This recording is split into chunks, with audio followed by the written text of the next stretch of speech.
بسم اللہ والحمد للہ والصلاة والسلام علی رسول اللہ صلی اللہ علیہ وسلم۔ معزز سامعین و ناظرین، السلام علیکم ورحمۃ اللہ تعالی وبرکاتہ۔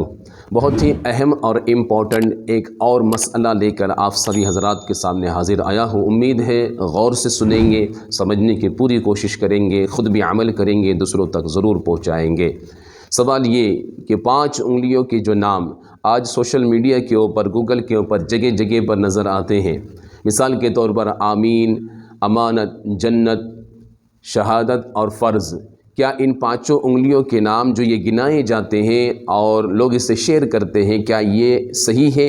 اسلام میں اس کے بارے میں کوئی ثبوت موجود ہے یا نہیں ہے؟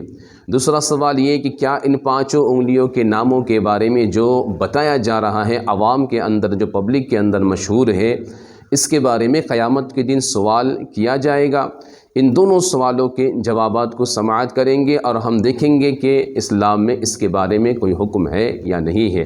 عزیزان ملت اسلامیہ، معزز سامعین و ناظرین، آج سوشل میڈیا کے اوپر، گوگل کے اوپر آپ سرچ کریں گے تو آپ کو اس طرح کے پوسٹ نظر آئیں گے جس میں لکھا ہوا ہے کہ ان 5 انگلیوں کے نام یہ ہے۔ پہلا امین بتایا جاتا ہے، امانت، جنت اور شہادت اور فرض۔ تو پہلی بات تو یہ پوسٹ لگائے گئے ہیں، کیا واقعی میں ان کے نام ایسے ہیں؟ تو یاد رکھیے، اس کے بارے میں اسلام میں کوئی ثبوت موجود نہیں ہے، حدیث پاک میں کہیں پر بھی اس کے بارے میں کوئی دلیل موجود نہیں ہے کہ ان 5 انگلیوں کے نام یہ ہے۔ ہاں، جو عربی زبان میں ان 5 انگلیوں کے نام ہیں وہ کیا ہے؟ عربی زبان میں بتایا گیا ہے، چھوٹی انگلی کو عربی زبان میں خنصر، پھر بنصر، پھر اسطی اور پھر سبابہ اور پھر ابہام۔ یہ 5 نام عربی زبان کے اندر ان انگلیوں کے بتائے گئے ہیں جو لغت کے اندر بھی موجود ہے، آپ چاہے تو اسے ملاحظہ کر سکتے ہیں۔ اب پہلی بات تو یہ ثابت ہو گئی کہ یہ جو اس طرح کے پوسٹ ہیں اور اس طرح کے جو یہ 5 نام بتائے جاتے ہیں، آمین، امانت، جنت، شہادت اور فرض، یہ اسلام میں اس کے بارے میں کوئی ثبوت موجود نہیں ہے۔ یہ کسی کی طرف سے گڑی ہوئی بات ہے، کسی کی طرف سے یہ سنی سنائی ہوئی بات ہے جو لوگوں نے اسے سوشل میڈیا پر عام کر کے رکھا ہے، شیئر کر کے اسے پھیلا دیا ہے۔ اب سوال یہ کہ کیا قیامت کے دن اس کے بارے میں پوچھا جائے گا، چاہے وہ عربی نام ہو یا چاہے یہ جو جھوٹے نام جو گڑھ کر شیئر کیا گیا ہے، پھیلایا گیا ہے، اس کے بارے میں کیا قیامت کے دن سوال کیا جائے گا؟ عزیزان ملت اسلامیہ، یاد رکھیے، قیامت کے دن ان 5 انگلیوں کے ناموں کے بارے میں کوئی سوال نہیں کیا جائے گا۔ اسلام میں اس کے بارے میں کوئی ثبوت موجود نہیں ہے۔ تو پتہ یہ چلا کہ اس طرح کا پوسٹ اور اس طرح کی باتیں کہ قیامت کے دن ان انگلیوں کے بارے میں سوال کیا جائے گا، یہ جھوٹی بات ہے اور کسی نے گڑھ کر اسے پھیلا دیا ہے، اسے عام کر دیا ہے۔ عزیزان ملت اسلامیہ، اسلام میں اس کے بارے میں، ایسا کرنے والے کے بارے میں، جھوٹی بات کو پھیلانے والے کے بارے میں کیا حکم ہے؟ تو آئیے ہم حدیث پاک صلی اللہ علیہ وسلم کی روشنی میں اس بارے میں سماعت کرتے ہیں۔ آقا کریم صلی اللہ علیہ وسلم نے ارشاد فرمایا کہ ایک آدمی کے جھوٹا ہونے کے لیے اتنا ہی کافی ہے کہ وہ سنی سنائی بات کو دوسروں تک پہنچا دے۔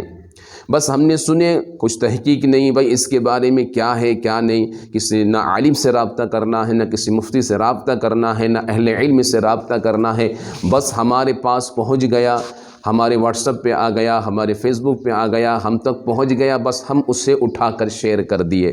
کبھی ہم نے تحقیق نہیں کی کہ یہ بات واقع میں صحیح ہے کہ غلط ہے۔ تو آقا فرماتے ایسے آدمی کے جھوٹا ہونے کے لیے اتنا ہی کافی ہے کہ وہ سنی سنائی اور بات کو بس دوسروں تک پہنچانا شروع کر دے۔ دوسری حدیث میں آقا کریم صلی اللہ علیہ وسلم ارشاد فرماتے ہیں کہ جو شخص میرے بارے میں کوئی بات کرے تو صرف حق اور سچ بات ہی کہے۔ جس شخص نے میرے بارے میں ایسی بات منسوب کی جو میں نے نہیں کہی تو وہ اپنا ٹھکانہ آگ میں بنا لے۔